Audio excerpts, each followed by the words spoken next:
Itxura aldatuta dator Ipar Euskal Herriko hitza, aldizkari formatuan eta 24 orrialderekin bisualagoa eta erabilerrezagoa. Badakigu garai behiak datozela irudiaren aldetik eta hola, eta jonka bat dela kazetaritzaren ikuspegitik honi ahal bezain ongi erantzuteko.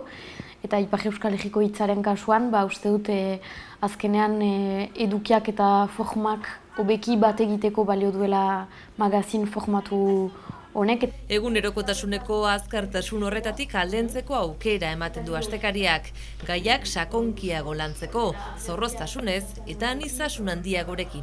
Batzuetan iduritzen zaigula aktualitateak ihes egiten digula, zegu beste ritmo batean gira eta gertatzen alda gauza bat oso potoloa aste azkenean, baina aste artean bidaltzen dugu imprimatzera eta ez dugu japatzen eta sentsazio hori zaiten aldugu, baina guretzat xantza handia da gaiai bigarren begirada batekin egin ahal izatea, patxada zartzea, lasaitasunez begiratzea eta hor saiatzen gira hatz luzeagoko gaiak lantzen jende gehiagoren gana joanez, iturri gehiagoren gana joanez, eta espero dugu horrek maiten diola egiten dugun lanari balio bat, ez?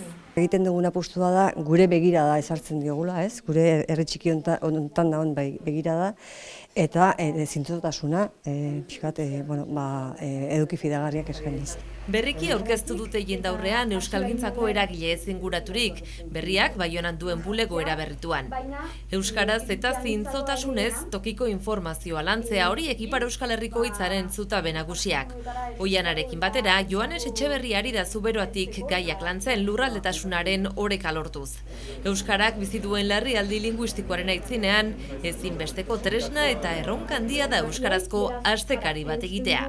Euskara hutsezko prentsari ekarpena egitea erronka handia dela eta zentzu horretan Ipar Euskal Herriko hitza estrategikoa dela eta batez ere aipatuko nuke hizkuntzaren ikuspegitik, saiatzen gira azkenean Ipar Euskal Herriko euskara batu bat lantzen eta hori Belgiako euskara lantaldeak hainitz laguntzen gaitu horretan. Ipar Euskal Herriako estrategikoa da, beharrezkoa Euskaldunen etorkizuna bermatzeko, Euskaren egoera larria da Euskal Herrian, Ipar Euskal Herrian zer esanik ez, eta guk gure ekarpentxoa egin nahi diogu, eta azkenean erakargarri egin egun produktu batekin. Harpidetza kanpaina berria abiatu dute urtean 40 euro balioko du eta internet bidez egin daiteke jada.